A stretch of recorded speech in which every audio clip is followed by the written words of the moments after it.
There is catastrophic or acute shortage of pharmacists, just like other healthcare professions in most countries in the world, and Australia and New Zealand is not left out.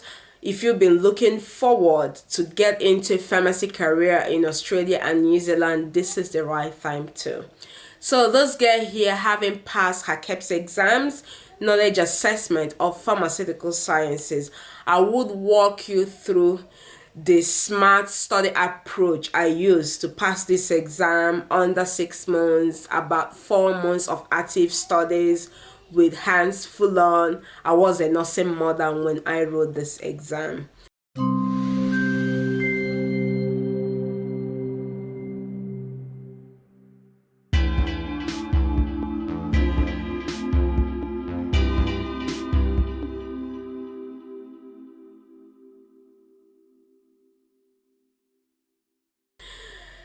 You are welcome back to my YouTube channel. Please, my dear pharmacists, I urge you guys to be more of supportive and increase my enthusiasm to roll out blogs regarding my journey to becoming a registered pharmacist here. Please do not run to emails and DMs, because I feel there is nothing confidential about you sourcing information to register as a pharmacist in Australia and New Zealand. So all discussions will be happening here in my YouTube channel. Kindly use the comment section for anything you would like to ask. So let me go straight into the topic of today, walking you through the smart study approach I use. Just a reiteration of the study materials I asked you guys to get ready in my last video. I hope you've gotten number 1, material that I recommended, which is CPR, Comprehensive Pharmacy Review. The second material is your syllabus or the content area down to indicative elements, and you can download this from Australian Pharmacy Council website.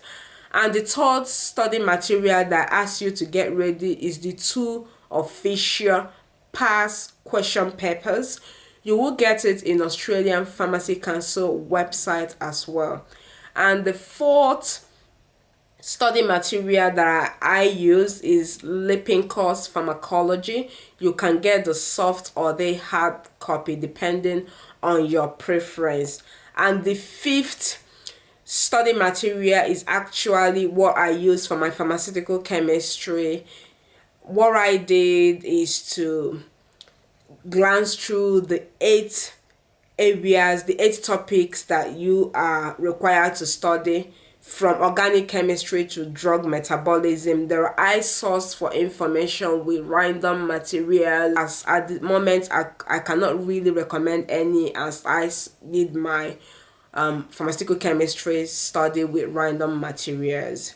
So the 6th study material I would suggest is that you should belong to groups, that you should connect with people that are preparing for these exams via Facebook group, WhatsApp, just any group that you could get hold of. As we further go down, you would see how these groups will help you achieve your success story.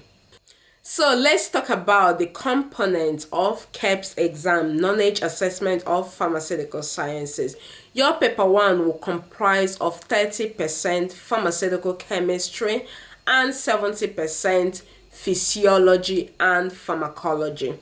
Your paper 2 will comprise 30% pharmaceutics and 70% therapeutics. And for you to come out with overall passing this exam, you need to pass the individual components at least 50% and achieve 50% overall.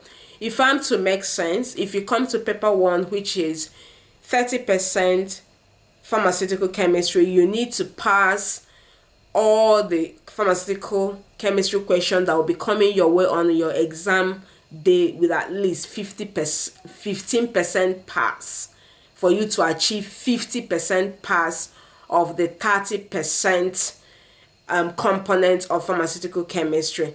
And the same goes with other components. Have a read through at Australian Pharmacy Council website to understand the distribution of these components. So now down to the main deal of the day, which is the tips I deployed to pass this exam and my smart study approach. So the number one tip that I will give you is that you need to thoroughly study Australian Pharmacy Council website and what is required of you. If you go on the website, you would notice that you are supposed to be up to date with recent trend in pharmacy, changes, and what is in news. I will put that information up on the screen so that you would know where I got it from. So the second tip that I will give you today is that you need to flip through the 2 sample past question papers without going through the answers, and also you need to flip through the records that you would be assessing from various study groups. What this will allow you achieve is for you to know how in-depth you should read regarding each of the component area that you need to study. For example, if you are studying your glycolysis cycle, for you to know if you literally need to know all the stages, all the reactions involved in glycolysis, or if you just need to only pick up the reactants at the beginning and the final product. So knowing how smart, how shallow, and how in-depth you should go regarding any topic is very important, so that you do not waste your time marking around and wasting your time in information that would not come out in the exam. So the third tip I will give you today is that you need to make a realistic study timetable that you would follow, and that you need to structure how you want your topics and indicative elements spread out, so that before your exam date you would have at least 2 weeks or 3 weeks of revision to flip through the topics that you feel you need to revisit and that sort of thing. For my own, I did 4 hours every day. I do 2 hours during the day if I put my baby to sleep, and 2 hours before bedtime. And every Saturday I visit my local library, where I spend about 5 to 8 hours catching up everything I studied during the week. And on Sundays is usually a free family day for me. I go to church and do some bonding with my family. I rarely studied on Sundays. And also, if you want to do group studying depending on your time zone, I couldn't do that because I live in New Zealand. My timing is always awkward. If it's my morning, it's mostly midnight in most places, so I couldn't really have a study partner. You can do group studying that would as well help you out to pull you up to speed in topics or subjects that you do not really like. So the fourth study tip is that I would encourage you to be open-minded, because there is some things that you need to unlearn and learn. Please do not get me wrong. Pharmacy is pharmacy everywhere. The mechanism of action of every drug is still the same universally. But when it comes to some disease, condition, or some drugs that are prone to resistance, example, your antibiotics that are prone to resistance, you guys know in most developing countries like African, Asians, there is open drug markets where people access these antibiotics without prescription. So what it entails is that there will be antibiotics resistance. So you need 1, 2, 3 combinations to combat most bacterial infections. But in countries like Australia and New Zealand with restricted laws on antibiotics, the most diseases here can be treated with one dosing, with a single dosing of antibiotics. Like instead of combining the penicillins, they can just use the penicillin group to treat a disease, and that will take care of it, unlike what is obtainable in most developing countries. Also, when it comes to your anti-malaria, you know Australia and New Zealand are not malaria endemic countries. So the pattern or the drug of choice for treatment of malaria here might be used for prophylactics in countries that are malaria endemic countries. For example, your SP, that is your sulfadazine premetamine, might be for prophylaxis in Nigeria, whereas over here they use it as their drug of choice or first line treatment of malaria. So these are the things I want you to take care of and unlearn what you know about this medication, or for you to have a second read through, or you read with materials and peer review and documentations and documents from here. That would help you to get the information straight and excel in your exam. The fifth tip that I would like to give you today is your antipsychotics and antidepressant medication. For those of us who are coming from developing countries like Africa, again, you know, little or no attention is given to mental health.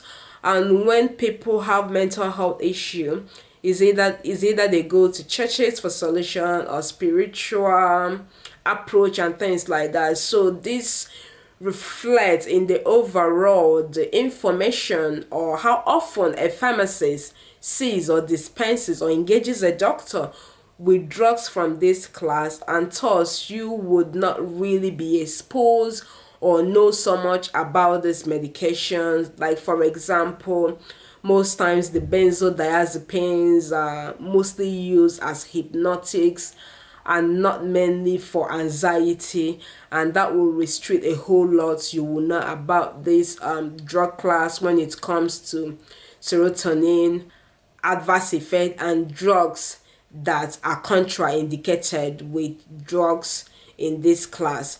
So I would like you to pay attention to it and read a whole lot about antipsychotics, antidepressants, and interactions with other drugs, because drugs in this class are quite interactive with most other group of drugs.